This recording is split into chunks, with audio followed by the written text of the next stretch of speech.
On this episode of Narcissist Apocalypse, we talk with Saylor. And Saylor grew up witnessing the emotional abuse of her mother. It's a story of enmeshment, caretaking, getting your needs met, and resilience.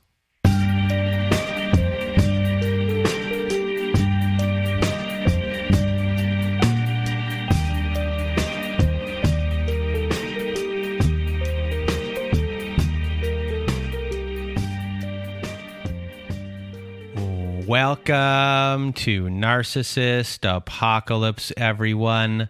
I am Brandon Chadwick, and with me today we have Saylor. How are you?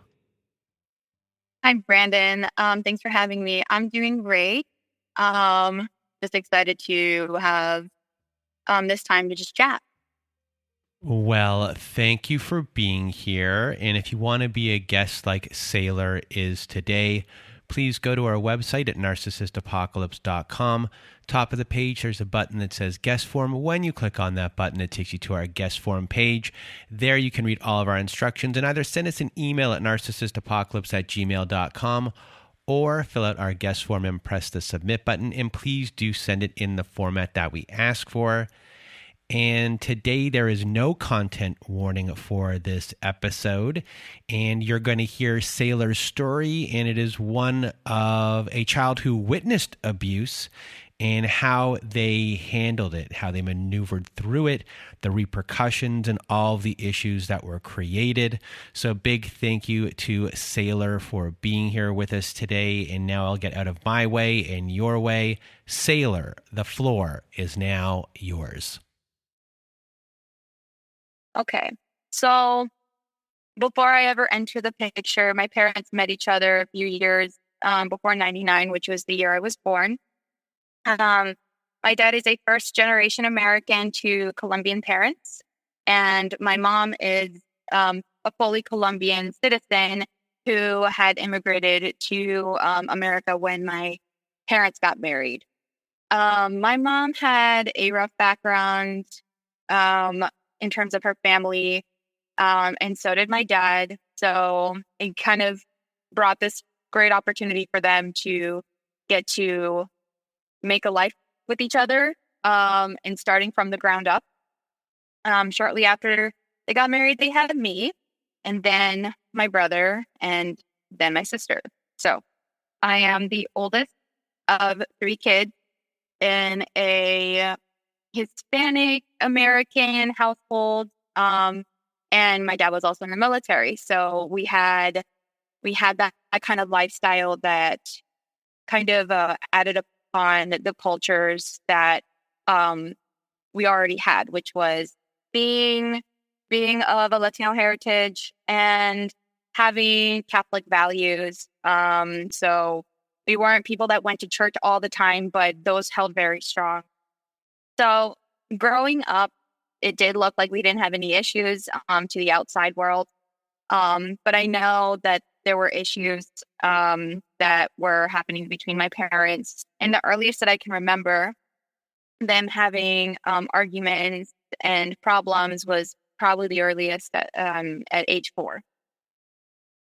And I believed that we were fine despite the issues that were happening, because there was no talk about mental health. There was no talk about what abuse looked like. There was no talk about what to do if you recognize if there's something going on that you need to get out of. We always thought of abuse as being physical, and my dad was never a physically abusive person. He was very verbal and very emotionally abusive. And to top it all off, he is an alcoholic. And so that definitely exacerbated the issues, and nothing really got better.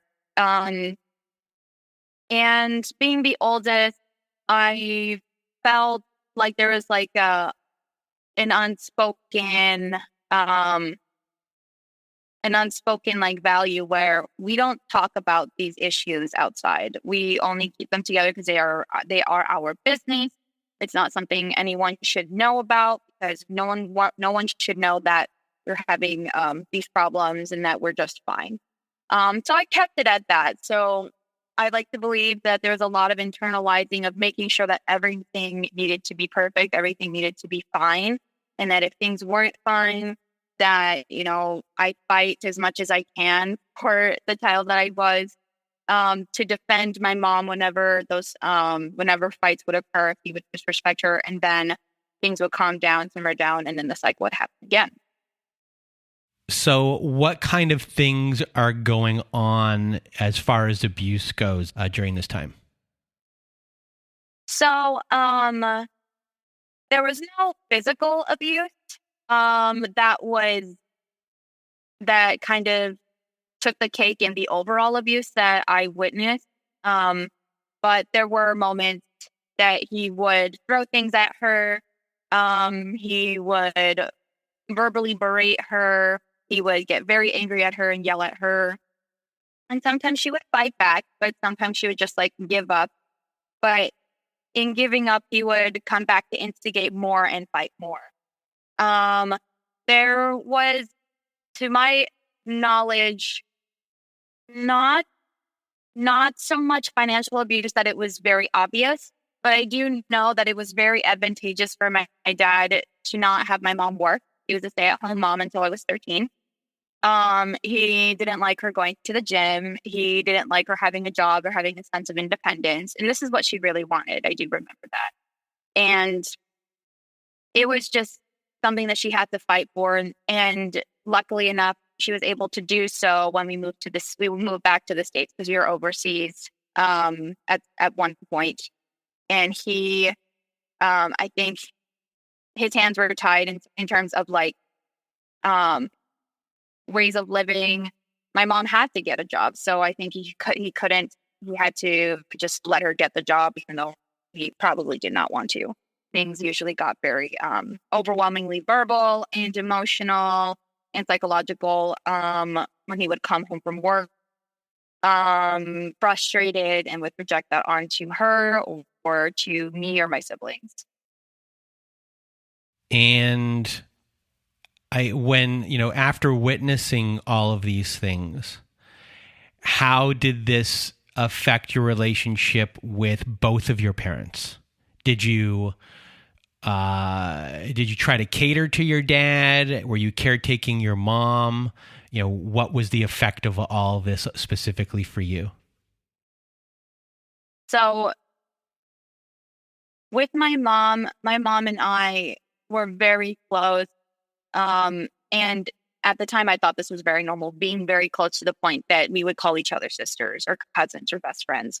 And I think being the oldest, having witnessed the most, I felt like this innate responsibility to take care of her emotions, looking back as a child and thinking back, my child self probably felt like the urgency to meet these needs. There was not much room for me to maybe express myself in a way that was healthy and maybe to get what I needed from my mom, who is obviously the parent in this.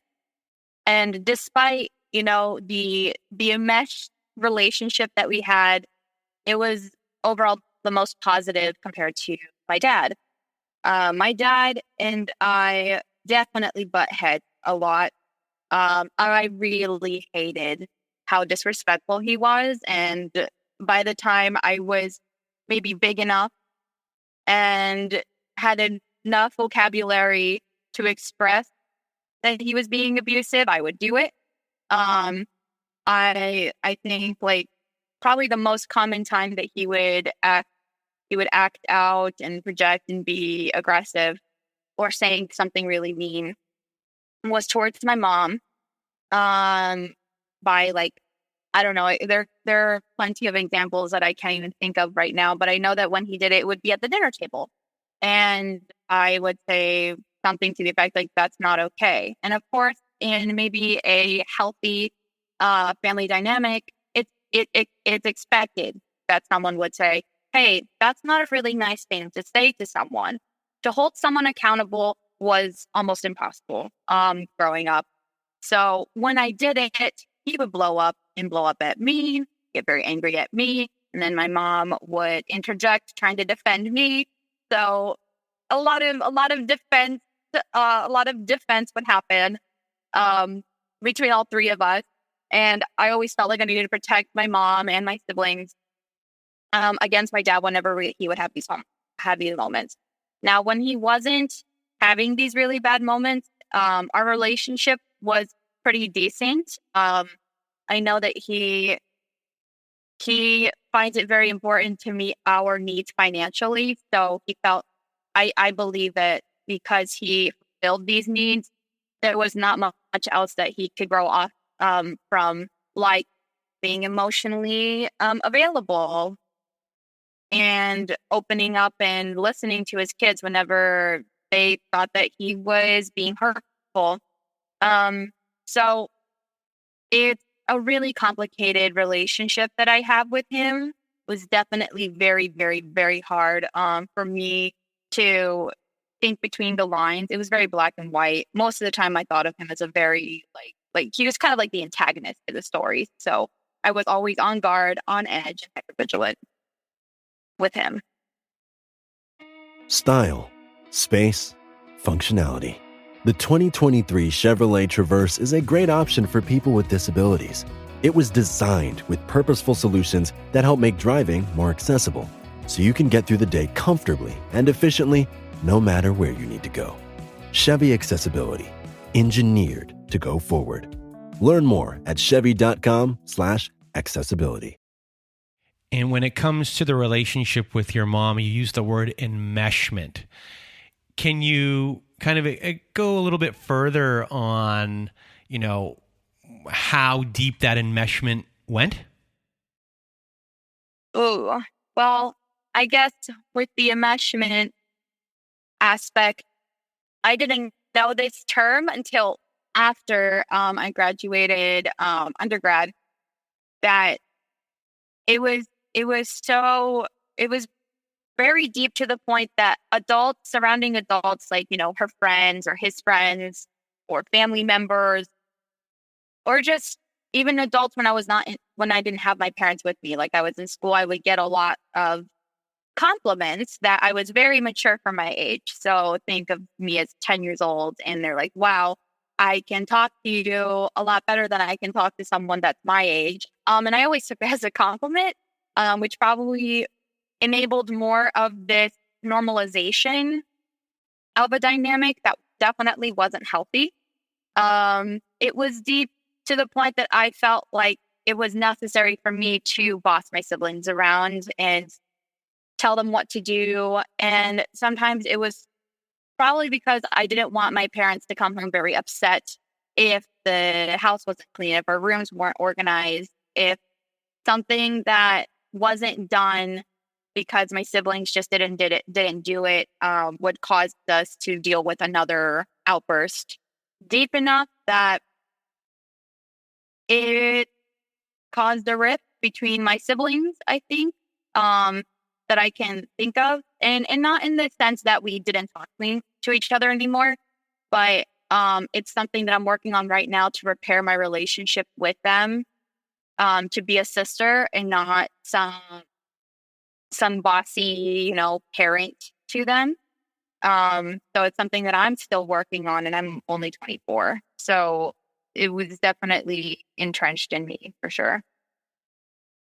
So to get back to the linear part of your story, growing up witnessing abuse, at the age of 6, your parents were possibly going to be splitting. So how did your parents' relationship progress and devolve from there? And how are you reacting to everything? Yeah, so I think there were many moments, that came with the cycle of outbursts or disrespect or infidelity. That my mom was very well aware that she did not need to be in that situation. She no longer wanted to be in that situation. But of course, cycles of abuse are very complicated. That unification happens, things are fine again, and we kind of forget that there are moments of disrespect. So the first instances of this was when I was 6 that I wrote to you about.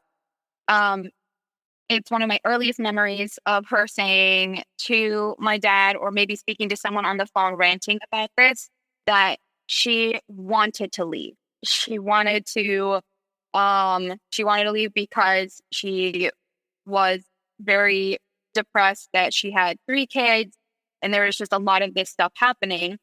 And I knew when I overheard that, okay, what 6-year-old wants to, what 6-year-old thinks this means? Well, because I had that urge of responsibility, I went to my room and started packing my things.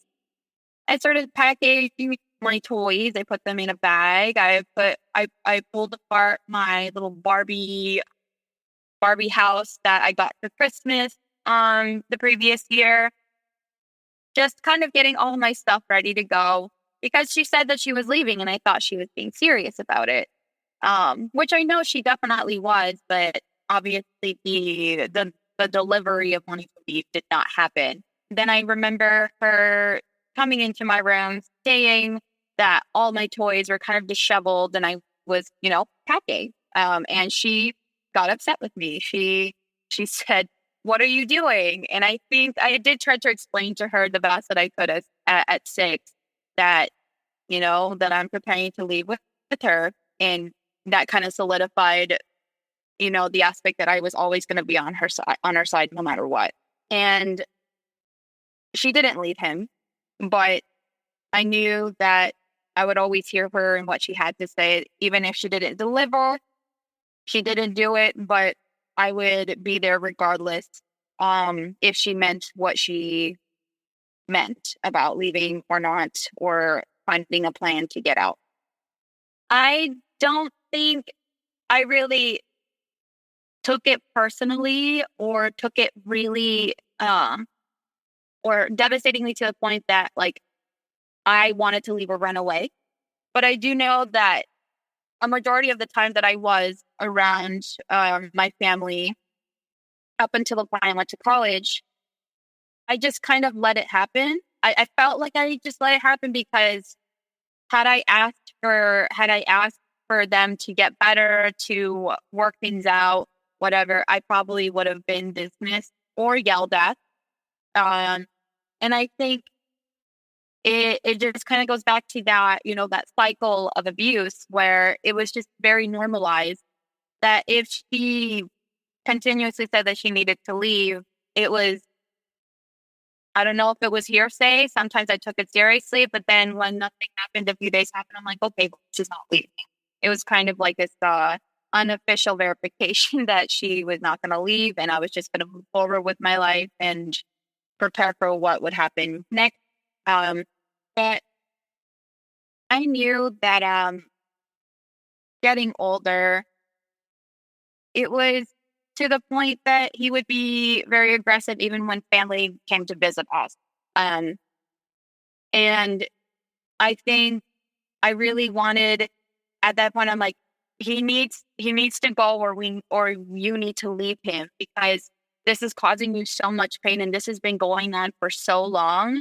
And this is not even the worst that he's done versus previous instances where he was unfaithful and you stayed. Like, there's so much that cannot be salvaged and you need to leave. And I did that for her. I think I was just so concerned about her. I don't realize now, as a 24-year-old, looking back to myself as 16, and I really didn't think about how it would affect me. It's just like, I just want her to be happy. I want her to be happy. Her to be happy. And not so much, I want to be at peace. And it's only after I go to college and I'm like, I need to be at peace with all of this drama, with all of the chaos, with all of the trauma that I went through. But as a child, I really, really thought about her and only her and wanting nothing but happiness for her. That's for certain. So I think I just kind of kept myself in limbo with how I felt because I was so worried about how she felt. So at this point, you seem to be this caretaker of the household, especially of your mom's feelings. You're always concerned about how your mom is feeling, and you're not taking care of your own feelings, but also that need isn't being met by the adults in your life here either. So, like a role reversal, there's this just enmeshment going on. But eventually, you'll get a chance to address these things because your dad eventually does leave, which will lead to therapy. But first, tell us about your dad leaving and why he left. He leaves, and then we're just kind of there to pick up pieces after he leaves. And it gave my mom the opportunity to gain strength and mentally realize that this relationship is not something to salvage. My dad, as I've mentioned a few times, he is an unfaithful person. Without that moral compass and my mom being that moral compass, it was very easy for him to get away with things and being unfaithful and drinking and doing things, that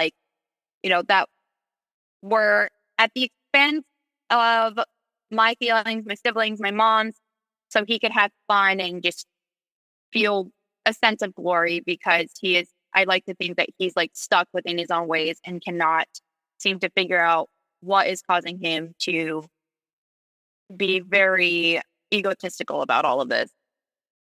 So I think he felt brave enough or felt entitled to say, I really don't want to be with you anymore. And that was that. They separated and I tried to talk to him like, why did you leave? Like, we're literally here and you're there, and not trying to,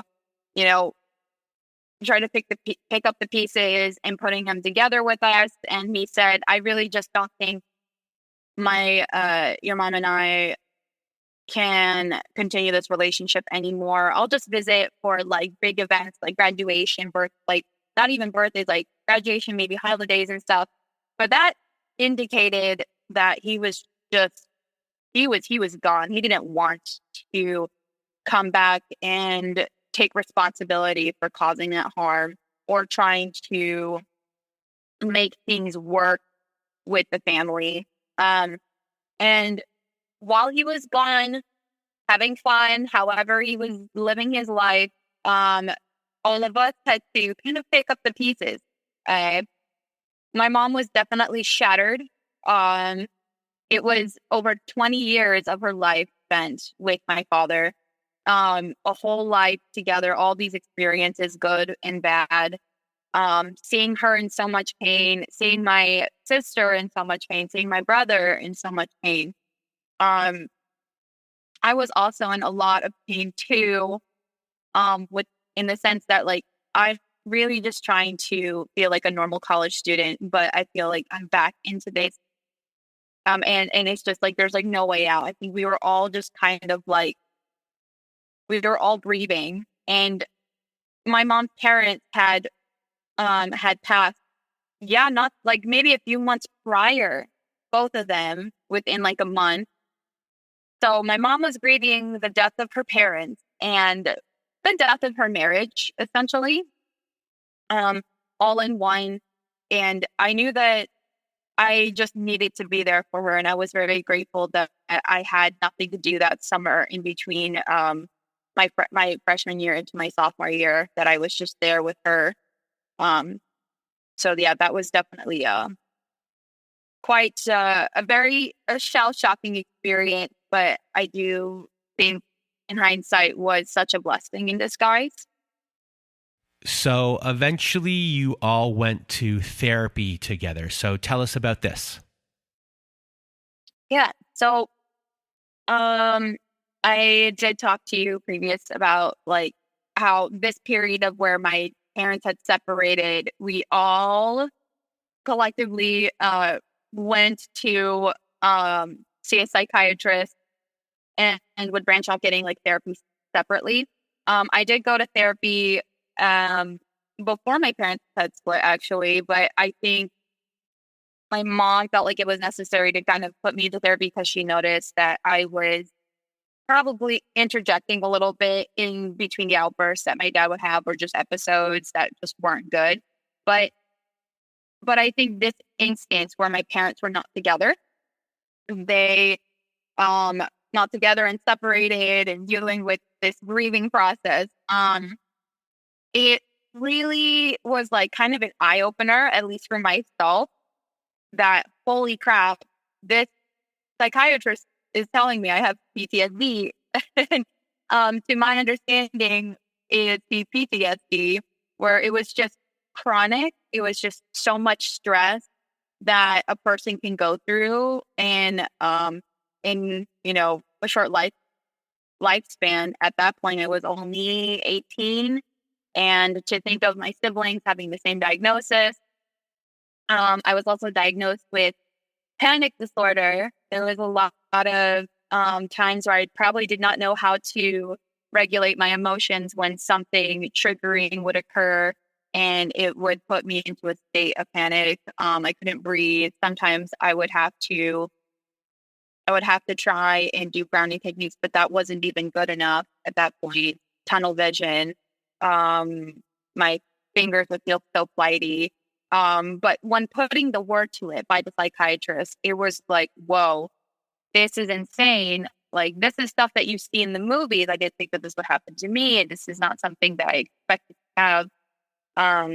And I know that at the end, when we probably got like a general idea of what our diagnoses are, and what kind of medication that we were prescribed, all that jazz. Talking to my mom about it, it made her even more upset. I think because it's just accepting that, dang, all of this, all this chaos and all of this pain is what led to this, this consequence that all of us had to deal with, disorders, and have to go to therapy and have to put a lot of time to try and heal ourselves. And it was definitely a very bumpy ride in the beginning, but I do notice how much better our lives have been since my dad left. I mean, he was the main source of our stress and our triggers, but also the therapy has helped a lot for my sister. It's helped my brother and my mother too. I was on and off with therapy because college was just like wonky in terms of insurance. But I did go whenever I felt like it was absolutely necessary to. I never felt shameful to ask for therapy. I became very, very self-aware about my behaviors and my actions, very self-conscious about how the things that how I behave can affect someone negatively or positively. And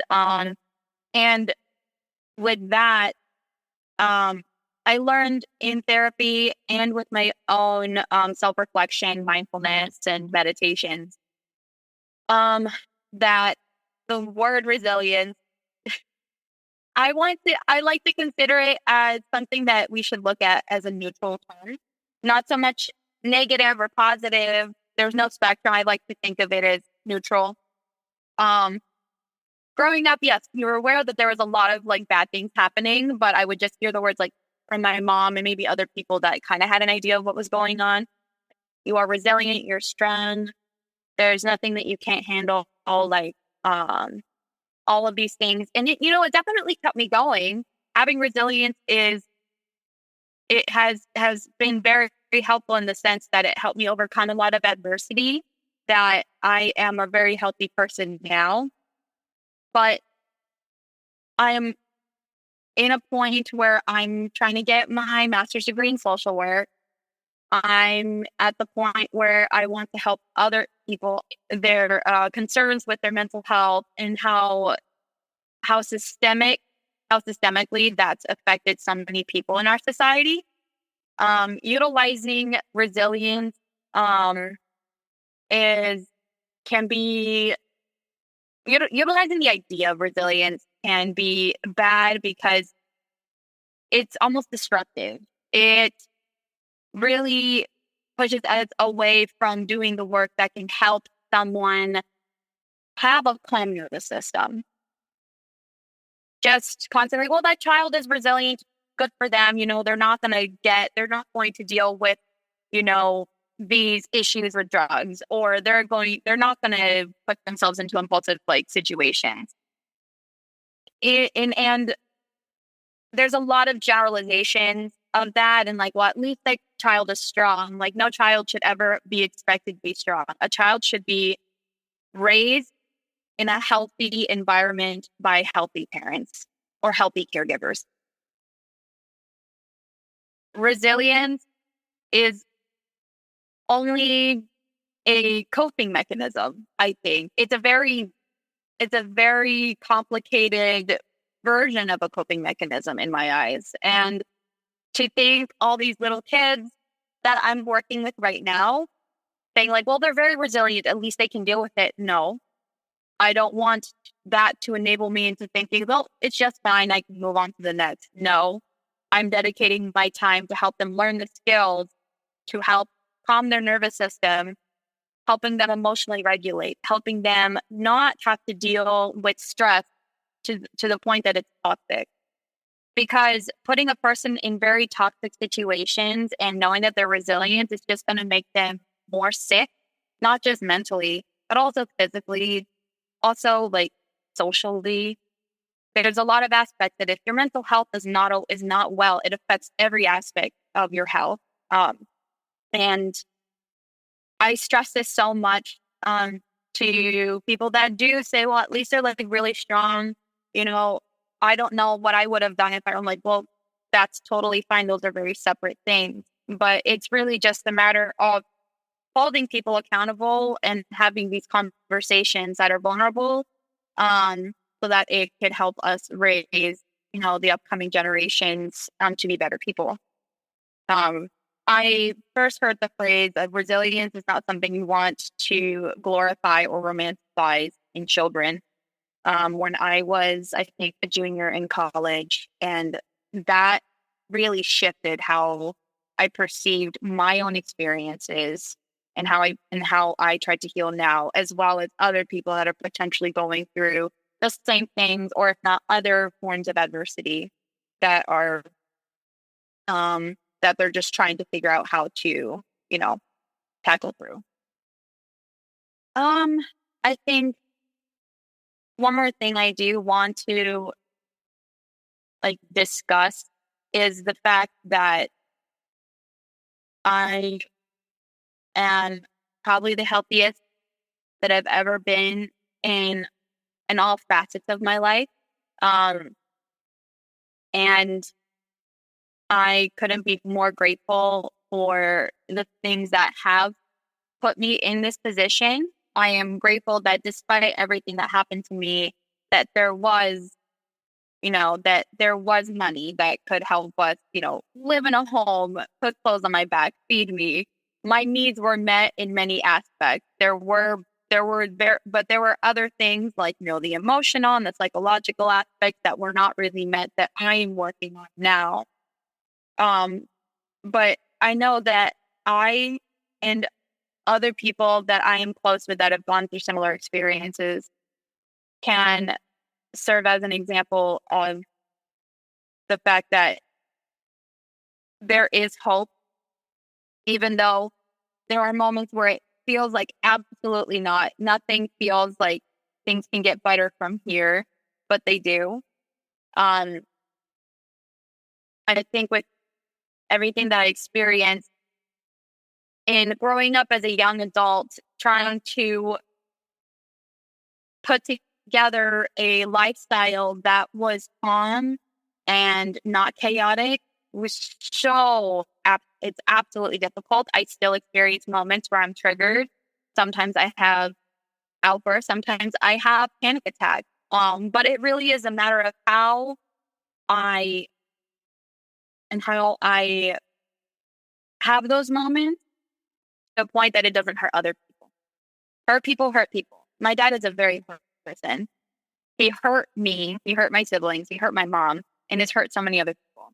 And he doesn't recognize that what he is doing is hurtful, and he continues to hurt my mom and I are in agreement that we can have our moments that are valid, that if we have like that's a situation that does not look good on that person, I'm going to validate that those experiences are because I grew up literally experiencing and witnessing domestic violence, but that does not give me the right to hurt other people. And that has given me so much peace that I'm a highly accountable person and a highly responsible person. And I think it helped to communicate my needs, to practice these things that I haven't been able to do when I was a kid. But like most importantly, that it's very possible to reach this space where I can have healthy relationships with other people and know who is accepted in my circle of people that I want to have around me to support me whenever I am not strong at some point. Because I'm human, I'm not perfect. And to your fellow children of domestic violence, and to the parents who are enduring domestic violence, what do you have to say to them before we leave today? To the little kids, I guess, maybe to the kids now and to the adults that were those kids. We probably know this, but if you don't, what is happening is not your fault. If you're feeling upset that you're not getting the attention from your parents that you need, or not getting something that you need from your parents, it's not your fault. You deserve better. And if you don't know that, I'm going to say it again. You deserve better. And I wish nothing but constant self-esteem, empowerment in regards to that. To the parents, I guess I'm a very compassionate person, and I know a lot of people have different ways to encounter this kind of experience. The situation is a lot more complicated than people on the outside don't really think of it, especially if they have never experienced it. It's normal to feel guilty. It's normal to feel shameful. And it's highly recommended that if you feel comfortable enough to do so, that you talk to your kids about this. Ask them how they felt about this entire situation that you guys went through or are going through, what their opinions are, what their needs, what needs they're lacking. Obviously, don't do it all in one go, but little by little, ask these questions that are really hard to ask and see how they feel. And then from there, you can come up with a plan and onward in what decision you ever decide to make. I respect it. I know that we all want to think like, once someone disrespects you, it's over, I'm leaving. But obviously it's not that easy, and that I give a lot of passion for. So, and that's I think that's the best way that I could put an end to that. Well, Saylor, I really want to thank you for being our guest today, sharing your story, sharing your perspective and your experience of what it's like to be a child in these relationships, and, you know, seeing your point of view and listening to you today. I know it's going to help a lot of people and help maneuver people. It might not be today or tomorrow, but, you know, your words today, I know, are going to help so many people, you know, start to give them movement. And that is what is important. So a really big thank you for being here today with us, today. Oh, thank you so much for having me. It was a pleasure to come in. Well, thank you once again for being here with us today. And for everyone out there who is listening and you want to help our show, we have a survey that we would like you to take so we can get to know you better. And you have been hearing advertising on our show, but we want to be able to get the best advertisers for you, people that actually have things that you need, how we can help survivors. We want to get really the perfect fit for advertising. So we're leaving a link in our show notes if you want to help us out by filling out our survey. It would help us out a lot by doing so. So thank you in advance for doing that. And if you want to be a guest on our show, please do go to our website at narcissistapocalypse.com. Top of the page, there's a button that says guest form. When you click on that button, it takes you to our guest form page.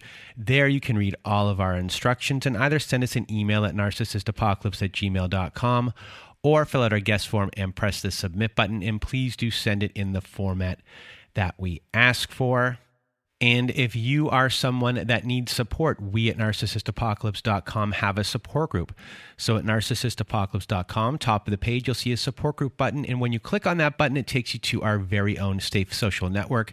And inside, you'll see that we have Zoom meetings every Wednesday night, Thursday afternoons, and Saturday nights. We also have forum boards for you to post on to get the validation that you need from survivors just like you. And you can validate other survivors just like you as well by posting and validating their needs on their posts. So it's a wonderful group of people on there. You can share your experiences and make friends as well. It's a great group of people in our support group. So if you need support, join our support group today. And if you need even more support, please do visit our friends at domesticshelters.org. At domesticshelters.org, they have articles and resources to help you make sense of what you are dealing with. They have every phone number and email address and every web address for shelters and agencies, no matter how big or small the town you're in. Domesticshelters.org has it there. It is a wonderful free resource and a wonderful organization. So if you need extra support, please do go to domesticshelters.org. And we here at Narcissist Apocalypse have a new friend to the show, and it is an organization called Shelter Movers, which you can reach at sheltermovers.com. And Shelter Movers helps survivors of domestic violence transition to a better and safer life. And they are currently just a Canadian company, but they're looking to be spreading into the United States. It's a volunteer organization and a donor-supported charitable organization as well. And what they do is they help coordinate moves for people who are getting out of domestic violence. And it's an interesting part of the domestic violence escape process. And they help get you to safety by getting things out of your home and setting things up into storage. All of your belongings are put in storage, and they can even do this for your pets and livestock as well. It's a wonderful organization. So if you need help from them or you just want to donate to them, please go to sheltermovers.com and check them out. And that is it for today's show. So for myself and Saylor, we hope you have a good night.